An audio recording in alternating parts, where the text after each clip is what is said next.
I want to go back to sleep. It's the overwhelming impression I've gotten from a couple of these podcasts. It is hard. It is hard. It's early, and it takes a lot of dedication. I don't know why I do it this early, but I have to, because if you don't, you get into your day and you don't want to do it. Do you get what I mean? So, Yeah, it makes a degree of sense. I definitely wish I was more productive with my mornings. right. And so if I do it, next thing you know, I'm halfway through the day, and I've already done 2 podcasts today, and I've done something I'm accomplished. Whereas, let's say we recorded at 2 o'clock, right? Well, then that's all you do today, right? A lot. Not saying you per se, but I know I'd get lazy and just be like, well, this is it. Oh yeah, you hit the bong at 9 o'clock in the morning, and like 2 hours later, you haven't done a damn thing, haven't even put on pants, and Yeah. And then next thing you know, it's 1 o'clock game, and you watch kickoff. And you're, oh fuck, I gotta do this podcast. So you do the podcast, then you watch the end of the second game, and now it's like 4:30, 5 o'clock, and all you've done is never mind. I'm trying to be a better person. You're not helping, Hollis. Okay, you're not helping with your negative attitude. I was commiserating. What are you talking I'm about? just fucking with you, The buddy. struggle is real, Duante. I don't want to take any responsibility for my actions. Here we go. Let's see if we can get this going right this time. And it's pretty simple interview style. You know how we do. Yeah. Yo. I'm so glad that Hollis has been on the show before. When I go, yo, because he's not like, are you okay? Do you need help? Oh my God, the guy this morning, Dan, did that, but I love Dan. Yo, it's Superman Productions here. I don't know if you're double dipping today and getting your double dose of disabled entertainment on Superman Productions, but we're bringing it today, bitches. We haven't done an Autastic Artists in about 6 months, I want to say. Our last Autastic Artist was in April. Part of that was because it was hard for us to find them. You know, it's not like people are just openly like, I'm on the spectrum, interview me, right? But actually, most of them who are like, I program, I don't do art. Yeah, I definitely don't want to talk in person, right? But I found a whole bunch of them. We did the Savage Comedy Festival, and it was like a hibernation ground for us. It was like, everybody's here. Everybody come give me a hug. We can all do this at the same time, right? My people, yeah. We're here. And a lot of them would say, we're here, we're queer, and we're going to make it clear, right? But we have found us not so much like a breeding ground, but we are definitely Savage Henry is definitely a breeding ground for us unnormies, if you know what I mean. But welcome to Autastic Artists. I do have some bad news today. Unfortunately, our usual co-host, my founder, the illustrator, the person who actually made the logo, Janejira, she lost a friend, a coworker, and it's hard enough to go to regular work, right, where you don't get to have fun and be in a good mood if you lost somebody. But this is a fun work, right? Like, I think most people, when they come on our show, have a good time. And so it would be hard to expect her to come have a good time when she's lost one of her coworkers elsewhere. So let's put a hand that's out, a prayer, like we're doing for the Jews and Hamas. Let's say a prayer. Prayers help. That's a bad joke, but it's true. Are you asking me to lead a prayer? Like I do fancy myself at least part like a wannabe priest. So you're willow size. You're wand. If I give you a wand, you're a wizard. I think more of a wizard than a priest. Yeah, I'm going to hell. You know what? I gotta stop. Look, I'm allowed to go to hell. It's 8:30 in the morning. Anyways, our guest here today, he's here. He's already talking.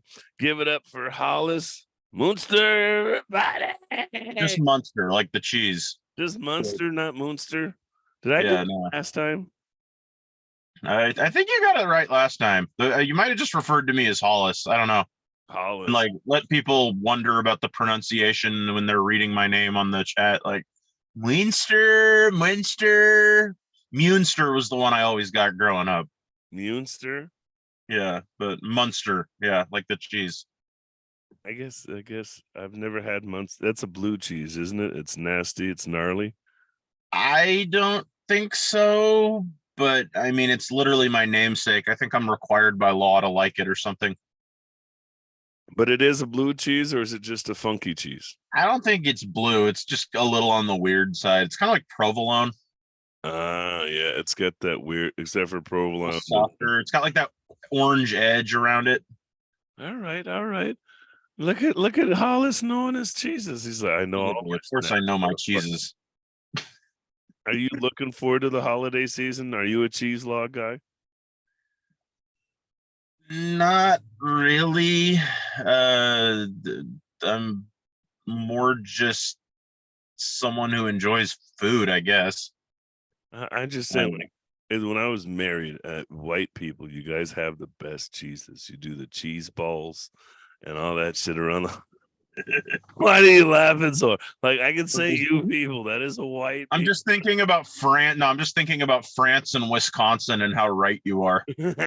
Like, you know, you're not in the middle of Detroit and the motherfuckers The camembert.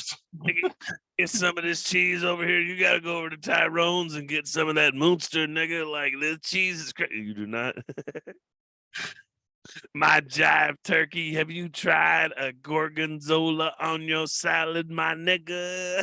Anyone ever actually referred to anyone as a jive turkey? Like I'm like no. I've seen Airplane a couple of times. I'm no closer to understanding what the hell that means.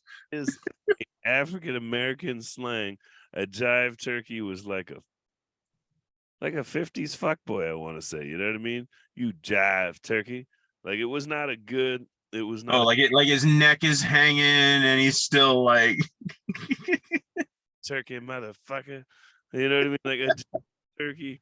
I don't know, man. Like I just that's my white side culturally appropriating that, right? What I Oh, the other show was a train wreck like I see this one's gonna be.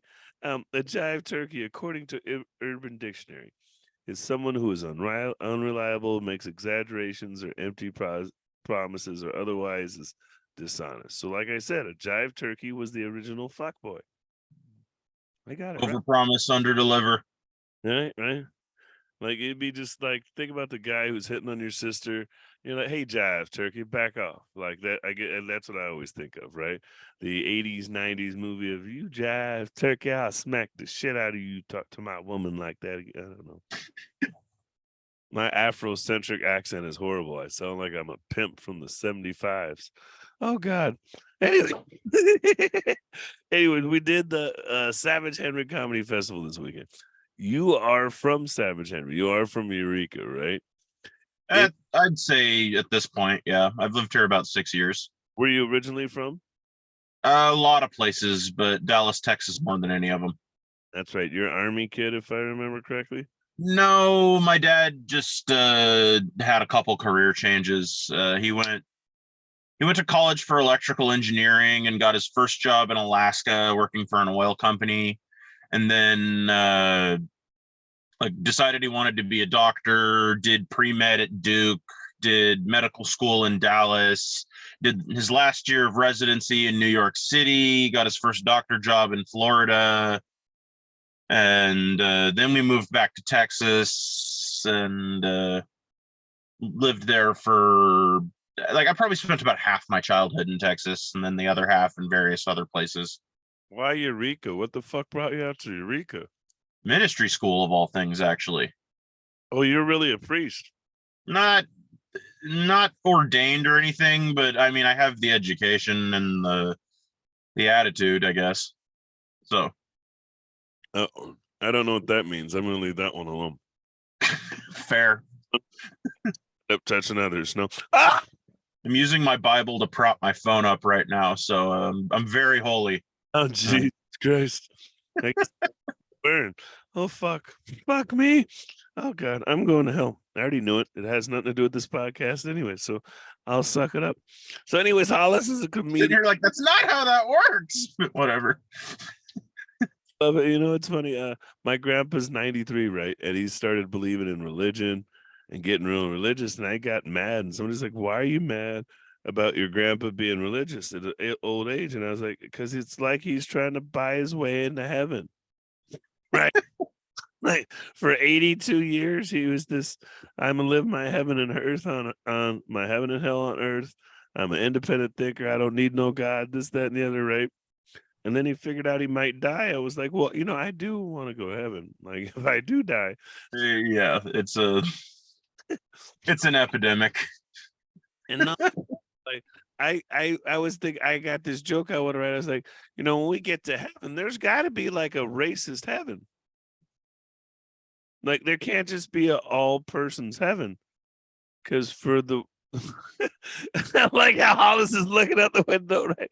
Like for all the racists that go to heaven, niggas aren't allowed there. Like I think one of the first things that happens to racists if they get into heaven is God's like, you got to leave that at the gate, man.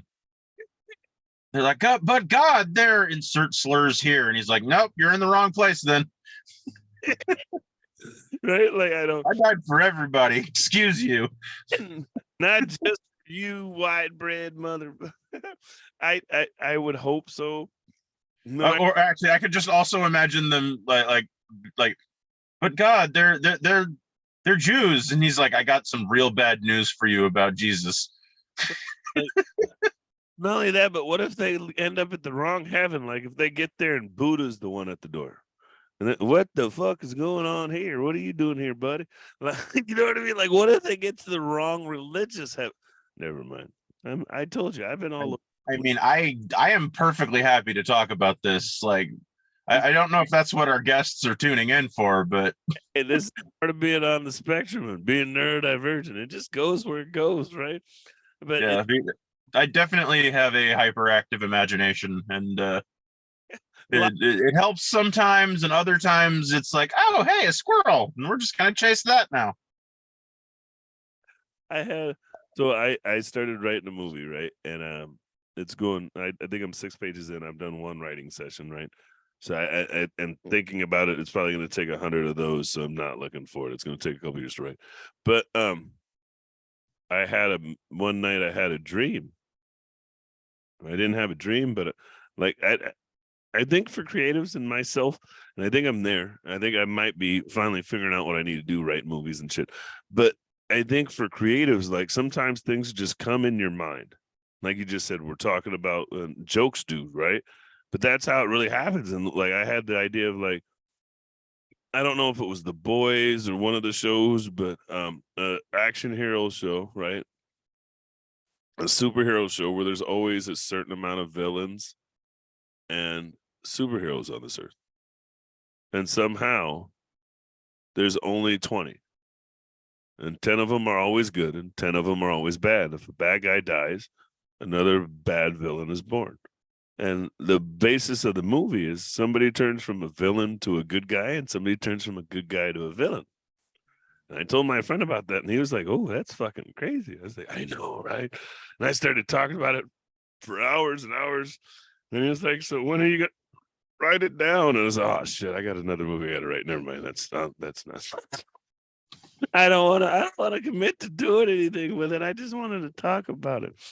Writing's hard. I feel that like it's so much more fun when it was just like goofy ideas kicking around in my head. Now that I'm actually having to like pull it out of the aether and put it on a page, it's like, there's a lot more work here. Dang it. Well, not only that, but I think it's the I don't know, like I'm doing Def Comedy Jam, I'm writing this movie, and I think sometimes as creatives, there's a gratification in having an idea that sounds cool. Right? Like, oh, that's awesome. And it feels great for everybody to tell you how awesome it is. And then you're like, well, I got to do the thing though. Yeah. I'd rather tell everybody I have a great idea and them tell me I'm awesome than actually do the thing. Like I got a great idea for a book. Man, shit, that reminds me. I got never mind. I got my grandpa's whole life story down here in a book form that I need to fucking transpose. Jesus Christ. I'm sorry. These two podcasts have been great for me. This is Autastic Artists. This is what we're here to talk about. Honestly, we're doing a great job. I think we're talking about doing that. Yeah, we're doing it. The other one, we were just talking shit to Dan about him being in a wheelchair. dating with disabilities. He was a good sport, but it was literally all we were doing was just heckling Dan, and Dan was like, "Oh, this was great." Sent me a message. I'm here for it. I had a blast. I got up at 6. My mom drove me to Starbucks so we could do this. I was like, "Oh God." My mom drove me to Starbucks so we could do this. That's great. He needed, he needed reception, and then he got in a car. He had epileptic ICU, and he had a bad car wreck, and was in the hospital for like whole fucking. Oh, but you're doing my podcast. It's great, no pressure. I bet. But I joke and I kid, and I brought up the Savage Henry Comedy Festival because we all joked, but it was like band camp for for comedians with on the spectrum. Am I wrong? Yeah, I mean, you're not at all. Like Humboldt in general, like having lived out here for 6 years, Humboldt in general feels like kind of a dumping ground for either people who have given up or who have like issues no one's willing to help them with. Like it's just, and like there's so many artists and people with mental issues, and I'm sure those two go hand in hand. And it's such a creative, dark, weird Creepy, place. creepy. Yeah, I can't. Huh? When I think about Eureka, sorry, I had a pause. You're like, huh? Say it, spit it out. You're like, he had me going, right? When I was down there, and you saw us do no, I don't think you were there. We did the duos or whatever he calls it, double trouble, right? And I got paired up with Benny. Was it Benny, the big Polynesian looking guy, but he's Asian from Reno. Anyway, he's we were talking, and then I was talking about how Eureka reminds me of Ballard, Washington, which is a suburb of Seattle, right? Mm-hmm. The reason why I say it reminds me of Seattle is because we're literally on the water, just like you guys, right? And so, like, I went for a walk and saw harbor seals and saw a couple pelicans. And not that I can't see those in Seattle. You see them like from far away. They don't get as close because our water's not as shallow and warm, but it's the same climate. And when I was down there, the one day it was 80 degrees. And then the next day it was 60. Did you know in Seattle, the day I got here to you guys, it was 60 degrees. And then the day it was 60 in Eureka, it was 80 in Seattle. Right. Total. About right. Right. And then just, we're white dominated. We definitely have more black people than Eureka. I can stand by that. That is a very low bar to clear. I don't know. Like when I was out there, I was I did a bunch of open mics, and I was like, there was definitely I met the same two black guys at a bunch of them, and we have two black guys at our club in Eureka, and I was just like, wow, they have the bigger city. They got the same number of black guys. That's the same number. It's the same principle. It is. They're both like lily white areas, just like white as Wonder Bread fried in flour. Like it is. And at least our comedy scene is. Don't get me wrong. There's some bad parts of our city. Like there is no Delridge or High Point in Eureka. There's no Central District in Eureka, right? There's no place where I can go get a good fried chicken and a Philly cheesesteak in Eureka. There is a place where you can get a fried chicken, a Philly cheesesteak. And I mean, there's KFC, but we try not to think about them. That is a white. I've heard. I said, "You want some good fried chicken?" We got KFC. We got Kifk. I know KFC is not good fried chicken. I've had good fried chicken. I've had KFC. The gulf between the two is overwhelming. Like the gap between real food and commercial food is huge. And you've lived in Texas, so know even if you didn't go to the blackest fried chicken spot, you've had some real soul food, some collard. We got Chicken Express out in Texas. That's the best fried chicken I've ever had, real quick. But like outside of like sitting down in a restaurant and ordering fried chicken, that's the best fried chicken I've ever had. Like you can get. My mom used to show up with like a 60-piece box of tenders, and we'd just all go to town on it as a family. Eat off of that thing for 3 days. It was amazing. I'm not gonna lie. The reason why I don't like KFC anymore is they stopped making their barbecue chicken. and it was day old chicken, but their barbecue sauce on their chicken was fucking amazing. And I used to love that. And then once they stopped doing that, I was like, I'm not buying food from you anymore. Like I felt very, I don't know, offended, pissed off. So A couple years ago we got an In-N-Out, and like the line for the In-N-Out was around the block for like a week and a half. Then we got a KFC like a year later, and like they had like a full line on day one, and then like no, it's just deserted every day now. I've never seen a serious line at the KFC. No one cares. Black people are going to move there. They can't be eating too much chicken, and you know, it will multiply. Next thing you know, you'll have 4 of us. You'll have Josh, Jaron. That'd be fine by me. I'm just like, I don't know. We got some real interesting history out in Eureka with the, like, you know about Operation Paperclip at the end of the Second World War?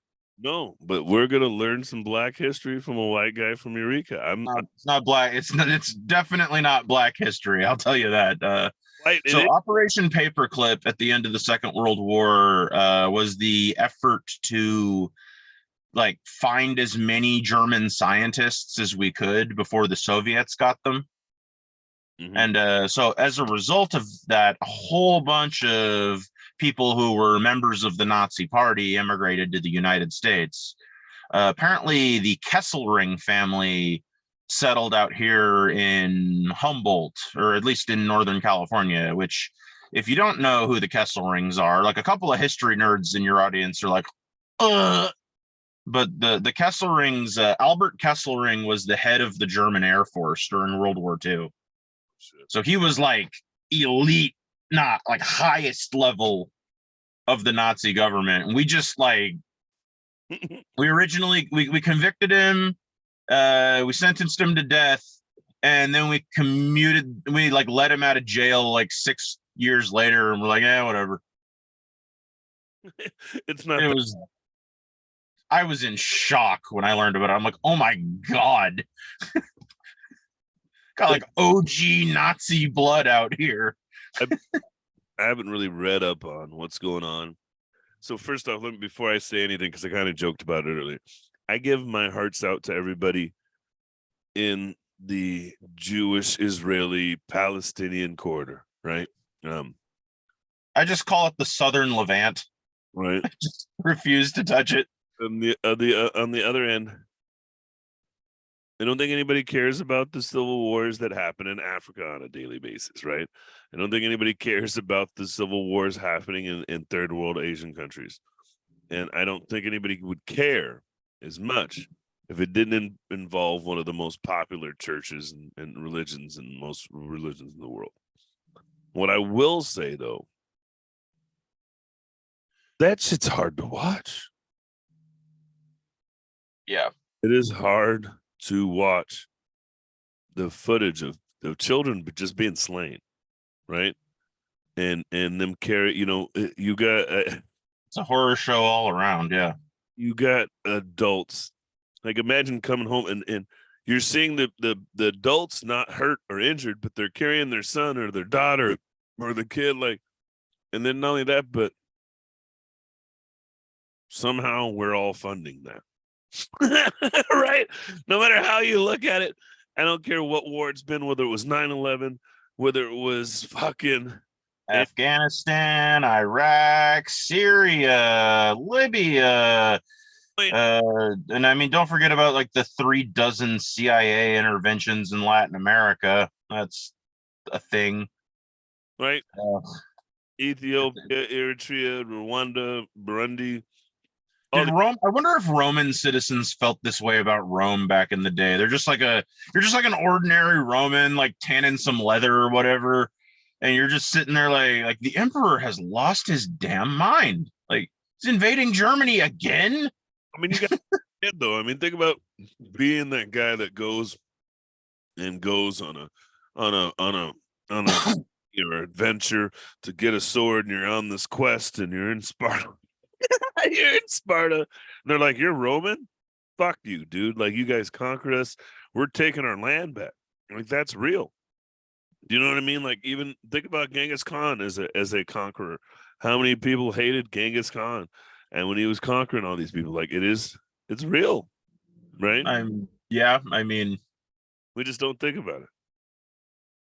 yeah, I mean, war has been a part of the human condition for ever. And we here in the United States, in our comfort and security, forget that very easily. And And that's the hard part for me right now. Is I told somebody the other day, I said, I think we might go to war, like a world war again. And they're like, nah. And I'm like, yeah, like we're killing somebody. I'm not saying we as Americans, close. Steins. I'm not saying who. We as a human race are killing kids right now, and both sides are killing kids. And when It's a total dehumanization of life, like thing. It's like, on the one hand, you got people who are like, all the Jews should die, and on the other side, it's like, if 1 million Palestinians die, what you gonna do? right? It's like, what are you talking about here? like, hurt people, man, and like, it's really tragic to watch Israel reenact their Holocaust trauma. Like, it hurts my soul in a very deep way. I don't know if we enslave white people, I won't feel that bad. I'm telling you now, though. I will, but I'm saying if we take over, if black people take over and start a slave trade, I'm okay with it for a couple of years. We got to go. He said, I don't want to be a slave. I don't want to. I would be so bad at being a slave, dude. I don't have any legs, and I'm autistic. Like, I can't carry shit, and I don't follow instructions well. Like, with his head. I'm going to hell, not you. This was my tangent, but I'm glad you brought it up. You'd be surprised how much I worry about it. He said, man, that's why I had to stop taking mushrooms, man. I just wig out. Oh, God, that was a great festival. I took a lot of mushrooms. I did my first solid dose of mushrooms a while back. Like, not like a huge amount, but enough that, like, it got a little bit trippy visually. And how was that? That was interesting. It's definitely not something anyone should be using every day. Like, that's like, some people get fried. But there's the idea of microdosing where you're taking enough to be happy, right? I don't know. To me, microdosing is just admitting you can't be sober. Like, nah, man. Like, you hate being so, like, it's one thing if it's like medicinal and like you need it to function, but it's another if you're just so terrified by your own sober thoughts that, like, you can't. Because I get a little bit stoned every day. Like, I'm never like I have some friends, they make edibles that like send you to space, and like I'm just not into that anymore. Like a little high is fine for me. You're not trying to get soup man wasted, is what you're saying? I don't like it when I can't hear my own thoughts. Whoa. When I'm just like sitting there in my bed and I'm like, my head is empty. That's like I hate that. I hate it. Get high. What do you mean? Like, that's the whole point. Like, so I mean, there's a reason I like a little. I had a little too much fun the last night of the festival, and so I'm sitting around back, where the by the stairs, the ramp. There's the little platform area where you can sit down, and everything's kicking in, and the building across the street, the hotel was kind of melting, and the fog was looking cool, and I was like, I'm talking. I said, you need to sit down. I was like, yes, I do. And I'm not saying anything outside, but in my mind, I was like, man, you're really fucked up. You're 41 years old. You should make better decisions. Hey, I said I was going to have fun this weekend, so I'm going to have fun. My other voice was like, you know what? You're right. You can. And I was just sitting there, I was like, Then somebody walked by and said, "Hey, are you okay?" There's a time and place for it. Like but you seem you dress up in a suit to do comedy, man. You're so far ahead of the rest of us. Like, but I appreciate, let me say this because I'm glad you said that. It's and I think this is true for you when you go on the road, and most comedians when we go on the road. You get stuck in this circle or rut of whatever you're doing where you're at. And I think the best thing you can do is go to a festival, and especially Savage Henry, because it's so much fun. It is the Burning Man of comedy festivals. If you're living the sober life, you're going to be highly disappointed in most everybody around you.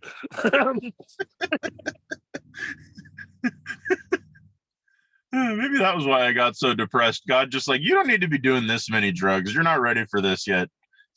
We're like, just stay home, just chill.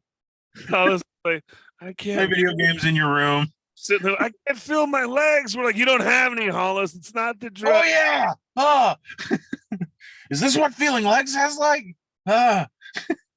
Jesus. Oh god. But it's there's a lot to be said about doing festivals, even if it's not Savage Henry. I've done the Northwest Black Comedy Festival a couple times. I did the stand-up Idaho one where there's a whole bunch of Idaho and Boise comics, right? Oh, you can vape without us judging. Oh no, I was like trying to suck dust out of my. Never mind. I don't even want to know. That's even worse. That's even worse. You're over here sucking on you. It was pretty weird. I agree. Yeah, boy. He's got a fetish. He likes to suck on USB cords. Something though. But you go to these festivals, right? And you feel a sense of, well, somewhat belonging. There's always going to be that meshing period where everybody has to meet and who are yous and who's funny and a pecking order on who can talk to who. But there is a sense of community, right? There is a sense of, hey, we're all here, we're all together, we all do the same kind of thing. A lot of us are assholes, so it's not the friendliest environment always, right? But you at least find a couple people you can latch on to and talk.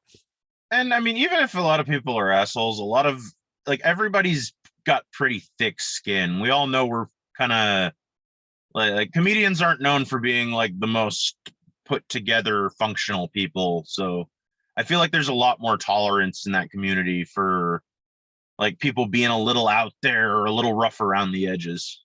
Oh yeah, you guys got a weirdo in your city. Who's the guy with the glasses? That guy. He's I don't know if he's so much a weirdo as he's just weird. He has like the bowler hat. He's taller, bald head, gray hair, like glasses, like they make his eyes. Oh yeah, no, I know who you're talking about. Yeah, oh shit, he scared me. I mean, he's one of those people. And I talked to, who was it? He's fun. Yeah, he's not a bad person. I found out Markle's money scratcher. He's not a bad person. No, I've driven him home a couple of times. Had an extended conversation with him. He's a guy. He's a good guy. Weird out there, but like wouldn't hurt a fly. Bingo. But you can't. And then that brings me to another topic. Is in our cancel culture, there's so many people that want to call weird creepy. Right? Yeah. A area between being weird and creepy. Yeah. He can be both, but he's not a creep, right? And that was the thing. Like but I mean, yeah, sometimes like you don't get the choice of whether you're creepy or not, because like you're just not picking up social cues and like but like other times it's like I mean, like I hesitate to come off sounding like a bitter incel about it, but like there's that meme about like the it's like the difference between sexual harassment and flirting is one is done by an attractive person and the other isn't. And I mean, like honestly, I don't think that's even necessarily fair, but there's definitely like an element of truth to it. Like you can get so like dudes who are attractive get away with so much crap sometimes. It's like And then other times we do not, though. There are other times when we say things and people are like, you should know better. And I'm like, they're like, no, you're not. Look at you. You should know better. I'm like, but I'm weird. And they're like, you look normal to me. Right. So it's double like, that guy, I don't know what his name is, but he could say some weird shit and people, I could see him saying that. And they just would, take it with a grain of salt. I say some weird shit and people are like, hey, hold on. Ooh, did you hear what Suit Man said yesterday? Like, so like people look at me and they know I'm weird because I don't have legs, but then I like open my mouth and start talking and they're like, oh, he's so much weirder than I thought. Like this dude is but it wasn't like my favorite, not favorite, but my funniest moment was when we took the picture together and they're like, everybody bend over and make Hollis look bit taller. And I was like, oh, why do I feel like he's the cancer kid? And I'm going to tell him you're going to make it, buddy. And you're like, you know what? Don't touch me. It's fucking hilarious, but don't. Yeah. Sorry. But then I also felt like that was one of those moments where it was like, where anybody, like, I've talked about how we met, and I told you what within the first 2 minutes you talking to me, I said, hey man, you got to tell me what's going on because it's fucking with me. And everybody was like, did you say that to the guy? Well, yeah, I could be an asshole and ignore Hollis until he brought it up, or I could have a conversation with him and treat him like a person and be like, hey man, what's I mean, that's very much what people do to me, have done to me all my life, is just like, it's like, oh, you're handicapped. I hate it when girls tell me like, I don't see that. And I'm like, you don't wonder bitch, I'm at your nipples. What are you talking about? You don't see it. You see over me. So for everybody who don't know, I appreciate you're trying to make me feel like, oh, I don't see you as a handicapped person. Like, I see me as a handicapped person. Like, my parents did their best, but like my parents raised me with this ethos that like I was never allowed to use it as an excuse, which I really genuinely appreciated. But there were some times when I really should have been able to use it as an excuse, and I wasn't. Like, hey, we're like walking through like a quarter mile of sand, like trudging back to our car from the beach. My dad's like mad at me because I'm not going fast enough. I've got a stitch in my side. Like, Daddy, I'm tired. No excuses. bag's bigger than me, Dad. I don't give a shit. Everybody's got to pull their weight around here. I'm only 20 pounds. Yeah, but I feel like between between my dad, like my parents never letting me use it as an excuse, and like the world's expectation that I should use it as an excuse all the time, it's like the two are kind of in tension on me, and like it's resulted in me having a pretty well-rounded opinion of like what I'm capable of, and like when is a good time to play the handicap card and when isn't. Well, I remember. For those who don't know, I went and I stayed in my car for my trip to the Savage Henry Festival because it was $200 in gas. We don't get paid. I get some free drugs, but yeah. And then they charge. Seems like they raise the hotel rates while the festival's going on anyway. So fuck you, right? So Probably. Hollis's house, he let me shower there, right? And I didn't say anything, but I was like, how's he getting in and out this fucking tub? Like, is there a stool? And then I was like, what if the shower curtain's all the way on the top? And I was like, this is not handy accessible. I was like, we need to write your landlord a note. And I started having all these issues. And then I thought, that's like a white person telling me how I should feel about racism. I'm going to let Hollis decide how handy capable or handy uncapable his house is. Like, write my landlord. You mean my stoner buddy who lives in the garage, whose parents own the house? Like, I was just, but you gotta understand, I'm your friend. That tub's a little bit of a pain in the ass for me. You are not wrong, but like I can handle it. It's fine. Like, you understand, as your friend, I was thinking all these things and I didn't say any of them because I was like, I don't think he wants to hear me tell him about his head. This inside, I don't think he wants me to ask him about it either, right? And then I don't remember what you were trying to grab, but I helped you grab something. You're like, I can get it, and I was like, you know what? I'm just gonna let him. He's here every day. I'm pretty sure he doesn't want me. Like, I'll get that for you, little fella. Like, I'm sorry. I don't mean to patronize you, but No, it's funny. It's funny. between my Asperger's and my anxiety, I find myself I go to do things, and I'm like, I can't do that. That's patronizing. I know it at least, right? At least I identify I it. mean, like, yeah, like the really frustrating thing for me about it in a way is that like people are always treating me like they don't notice it, which is like the polite thing to do with handicapped people. Like, don't acknowledge it, treat them like everybody else unless you're absolutely have to. But it's like, I know in the back of my mind, it's the first thing everybody notices about me. And like that tension in my life is just odd because it's like, it's normal to me.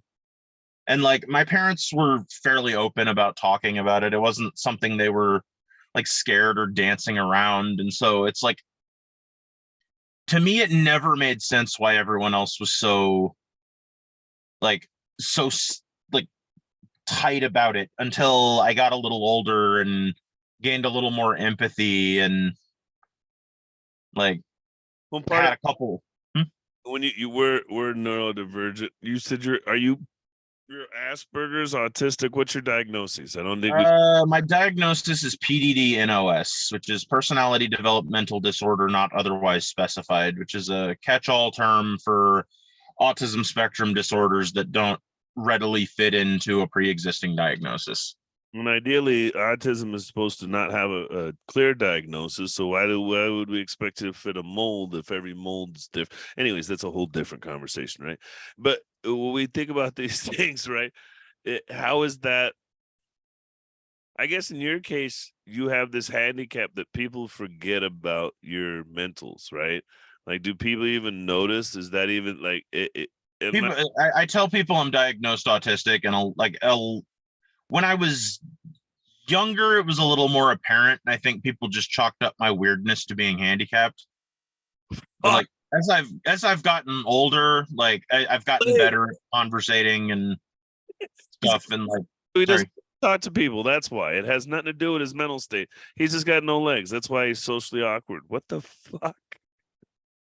I I'm, mean, I'm just hearing these things. Like the deaf guy says he tells people at the airlines he's deaf, so they bring him a wheelchair, and he's like, "It's my ears that don't work." You know what I mean? Like, just like standing there staring at the chair, like, the fuck is wrong with you? Zach, that's how the deaf guy talked. Because he talked a little bit, though. He talked like this. He's like, "Yeah, I can't go to the airport." He can't hear the words. He's doing his best. He's reading lips. Did you have to go to special classes as a kid, or were you? No, I actually volunteered with worked with the actual special, or I don't want to say the actual special needs kids, because I definitely had some needs that were special, but like you know what I'm saying, like Out there, and I'll disagree with you. the A like conversation with Diana Ramsey and Sarah Levy, right? And I was talking about this, and I was like, I remember when we got busted with the retarded kids, and I hate it when people get mad at me for saying retarded, because back then that's what they called them.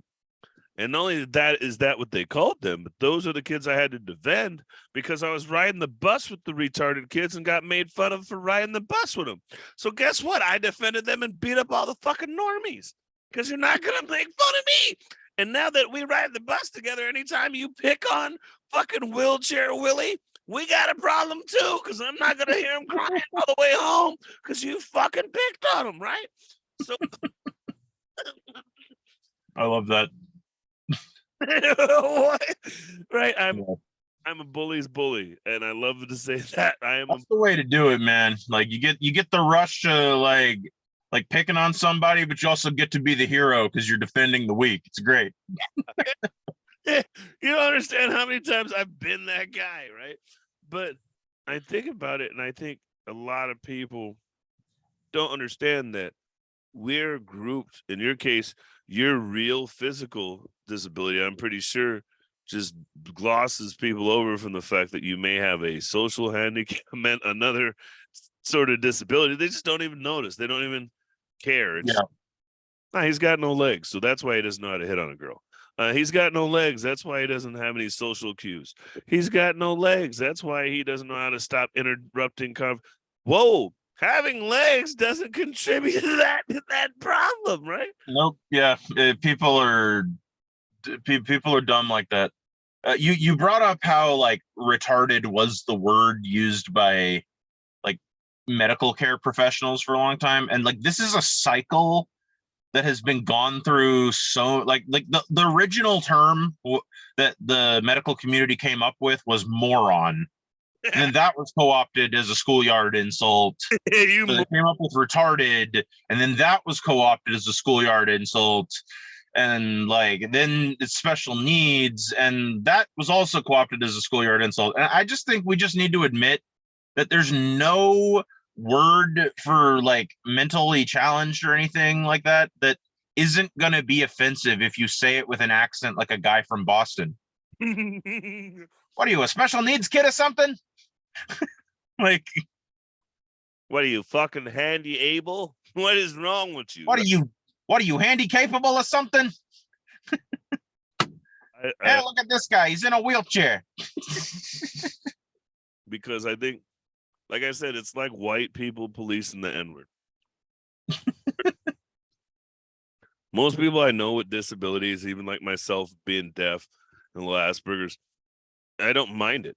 If you know me and you call me deaf, like you saw it, I laugh. And I'm like, you asshole, you son of a bitch. Like, remember, I have a good laugh. You're right. I didn't hear what the fuck you said. Don't care either. Bye. Right? And remember, we were outside. I was like, I don't hear half of what was said. And you were like, but you responded to everybody's. Oh, I know. I know. Well, like I have like auditory processing issues sometimes. So like the number of times I've like listened to somebody say something, said what, and then immediately started replying to what they said in the first place, because like my brain finally finished like loading the response, and What'd you it's like say? now I'm ready to talk. Oh, I caught the word that I missed. Great, cool. They're like, well, I haven't finishing what I said. Yeah, but I caught the word that I missed. The part of the sentence that I got it now. Okay, so cool. You want to know what I want for breakfast? Okay, I'll have 2 eggs. What'd you think I said? None of your fucking business. That's why I asked you to repeat yourself. Right? I wasn't sure. I was still thinking. Information does not move its way through my brain quickly. Like it moves like a lot of information moves through my brain, but it like I've compared my brain to a bulldozer before. Like it moves a lot of weight, but it does it very slowly. Hey, low speed, high torque, bitches. Low speed, high torque. So let me ask you, you've been doing comedy for what, a year and a half or so, right? Probably closer to just a year. You're okay. Like I'm pretty new. How long? How do you feel your autism and your diversity? Is that affecting you? I would say so. Yeah. I like all my stuff is observational humor, and like I'm basically just like trying to translate my incredibly weird thought processes and perspective on life into stories, and like so many weird ideas bubble up in my brain, and like I have a hyperactive imagination, always kind of have. Like I'm kind of always half in my imagination. Like I like one of my worst habits is I'll be in a conversation and I'll just kind of drift off to dreamland and start thinking about something, and then like come back like 10 seconds later, like having lost the thread of the conversation. And it's not that I wasn't interested in the conversation, it's just that like my brain went down a rabbit hole and I had to like fish it out. I think that I do that on a podcast sometime. I think I've gotten better in real life at coming back to points. I think I do that the most though, like in interviews, when they ask you an open-ended question and you have the story you want to tell, and then the story gets good and you're like, what the fuck was the point of what I was telling you? The story is kick ass though. And then you're like, oh yeah, there's a point. Let me wrap it up. Yeah, that's the reason why I was telling you that story. I'm just not running my fucking mouth. Okay.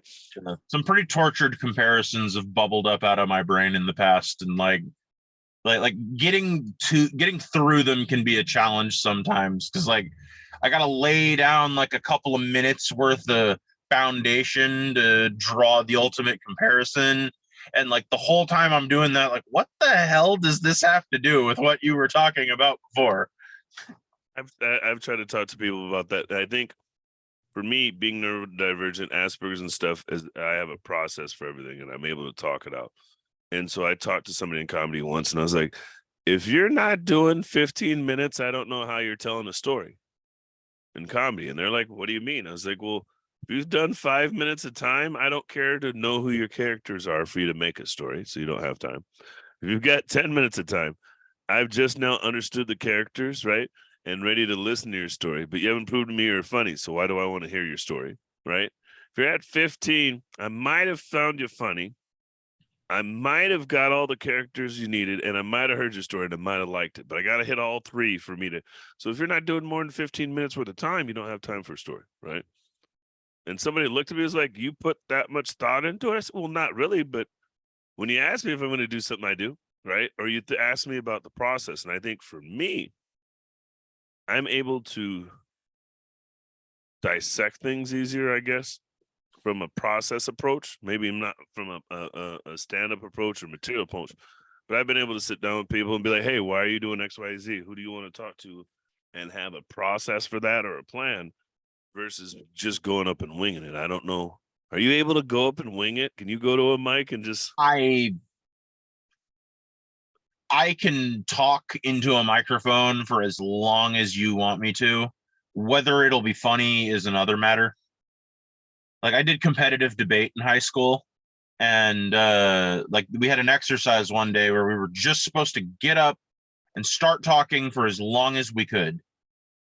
And I was like everyone else in the class, like some people did like 10 seconds, some people did a minute, a couple people did 2 or 3 minutes. I went for 10 straight minutes and the teacher had to tell me to sit down. Just like, okay, Hollis. So you're like, yeah, but I got a pat. We did it. And it was when I started like talking about SpongeBob SquarePants and laying out the details of like the entire setting of Bikini Bottom with like the energy of somebody calmly explaining war crimes in Middle East, that like that my teacher just like did one of these and she was like, sit down, Hollis. That look is that's you get 100. It looked in the, oh fuck, I fell asleep. Get off. You know what? You gotta sit down. I'm over here falling asleep in class. You're gonna get me fired. You're gonna have no being in Eureka, the home of the Neurodivergent Comedy Festival. Is everybody always so neurodivergent on your scene, or do you feel like it was just because we're all there? Everybody who shows up is. I think it's like a couple different layers of like nested weirdness. Like Humboldt's a pretty weird place to begin with. Comedians are pretty weird in general.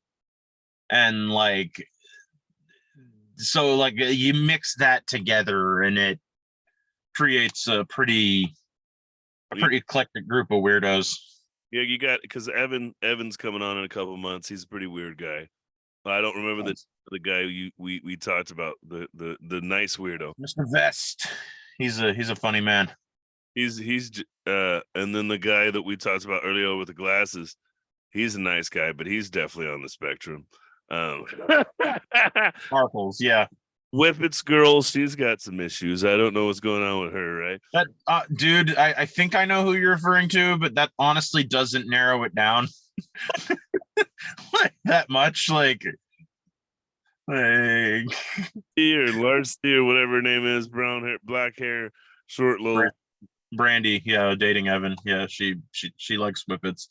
It's just like this feels like talking shit. I'm not enjoying it. Not talking. They did whippets on the stage. We're not. That's fair. That's fair. I've seen her do that. That was. I'm not. That blew. Dude, she one time was doing whippets and then like doing voices with the whippets on stage to like give it an extra to the voice. I don't even know. And I was like, oh my God. I don't even know. So here's the funny part. I wasn't in the room. I just heard about it and I don't even know what whippets are. So I'm out of it. I'm lost. I don't want to know either. I don't. It's like two girls in a cup. I'm not I Google. barely know, and I'm like not happy I do, honestly. I'm like, It I seems didn't even know that was an option, man. in Savage Henry, it seems like you have this little.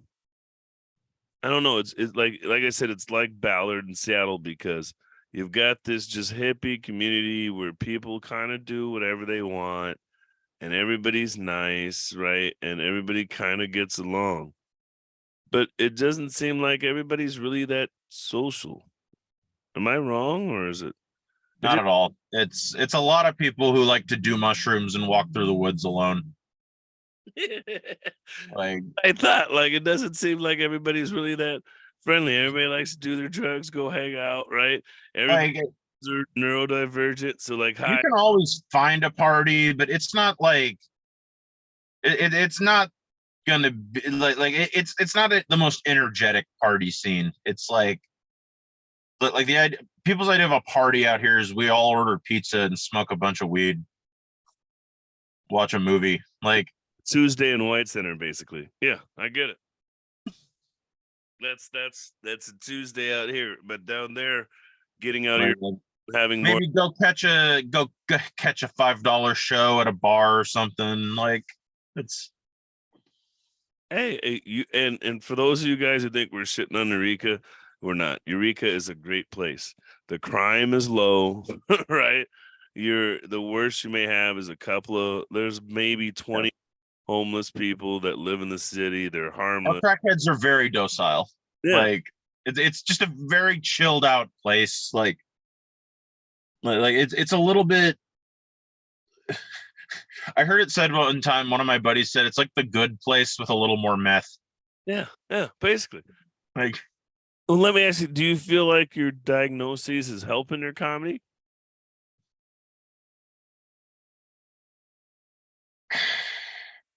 Would you be doing comedy if you didn't have the diagnoses?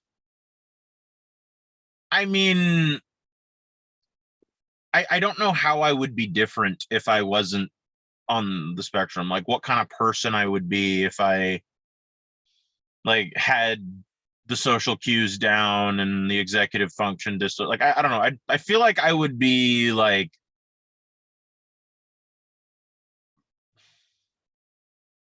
probably not, honestly, because I would have fit in better in other places. And I would have I'd be I'd hung out with too many normies to be interesting. There's a lot of truth.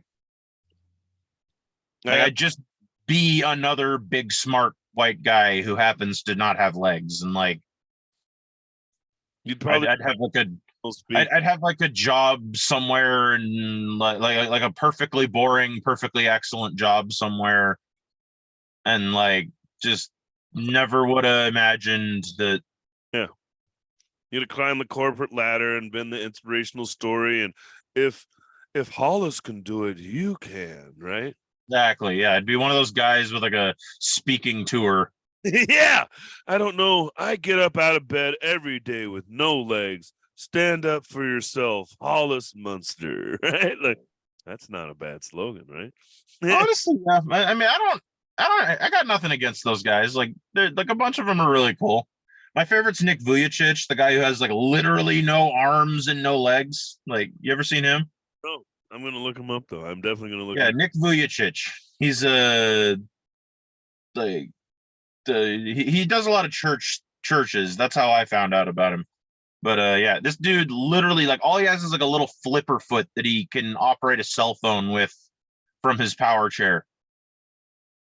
Like, Say that like if I he said is an ass, he is hysterically funny too sometimes. you're like, Like during one of his talks, he was explaining like that like sometimes he's like sitting in the car in the passenger seat, looks over at people, like sees them, smiles at them, and then like does like a full spin in the chair.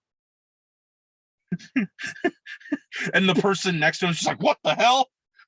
you're not supposed to be able to do that, but they don't know. Yeah, Like you said, he's a little baby seal. Oh God, I'm going to hell.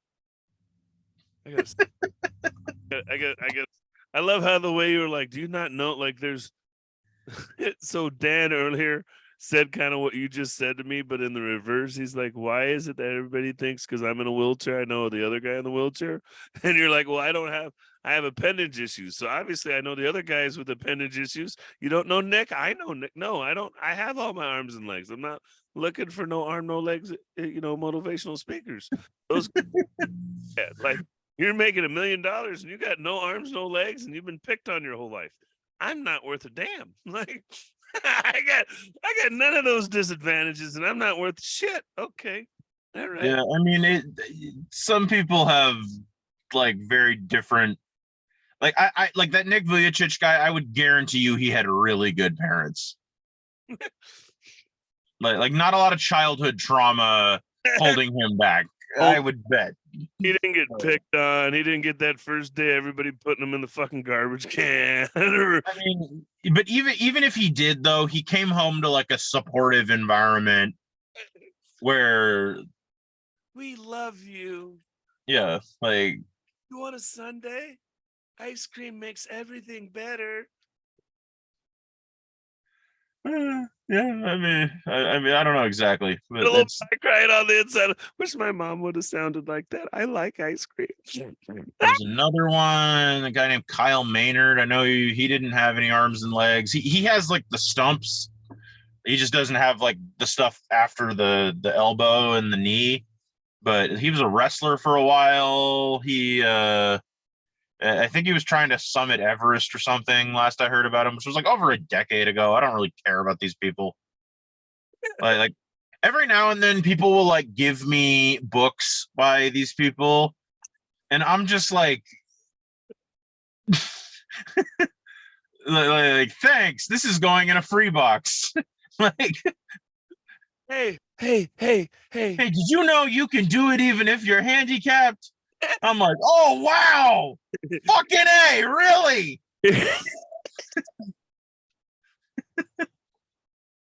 Hey there, little fella, I got you a book. Yeah. A little fella like you. It's called The Little Engine That Could. Chuck. I do not like being called little, mostly because like one of the things that happens over and over again in my life is like I will be walking, and it's adorable when kids do it, but like they see me, they like start pulling on their mom's hand and like, mommy, why is he little? And like so like it's fine when they do it, it's cute, I get it, they're children, it's whatever. But like when adults refer to me as little fella, I'm like, I am a 350-pound 29-year-old man. Like say something else.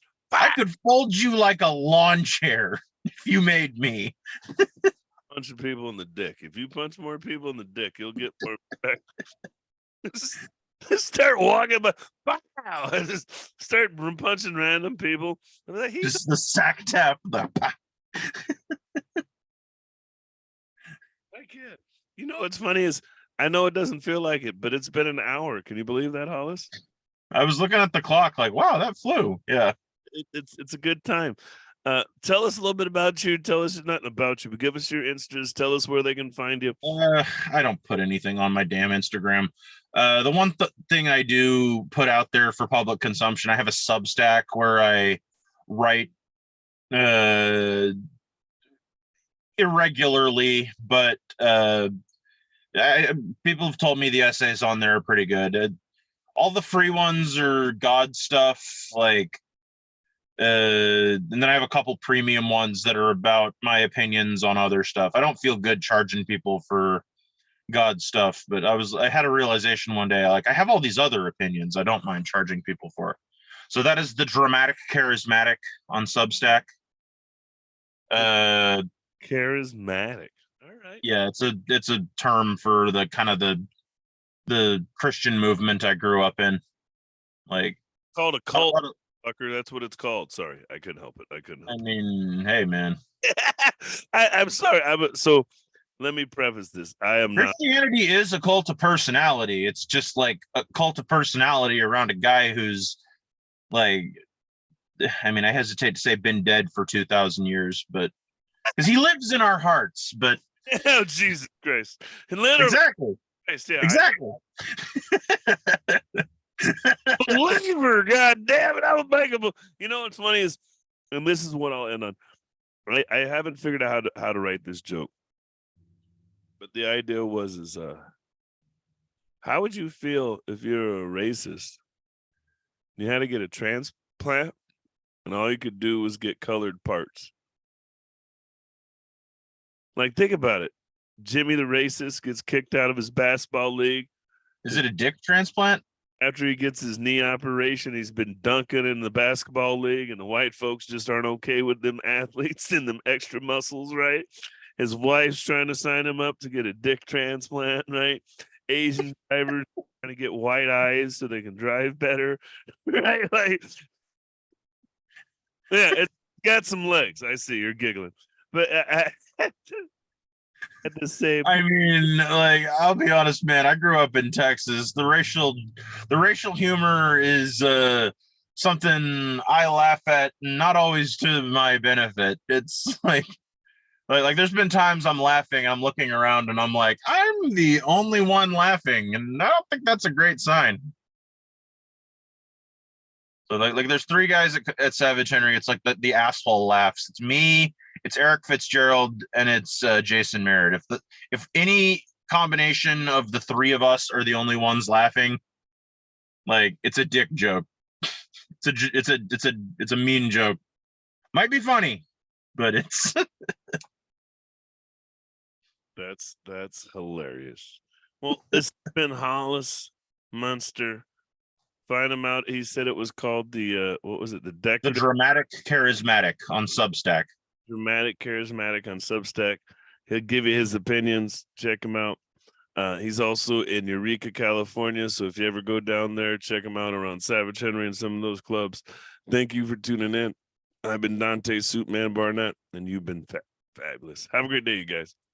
Have a good one, Dante.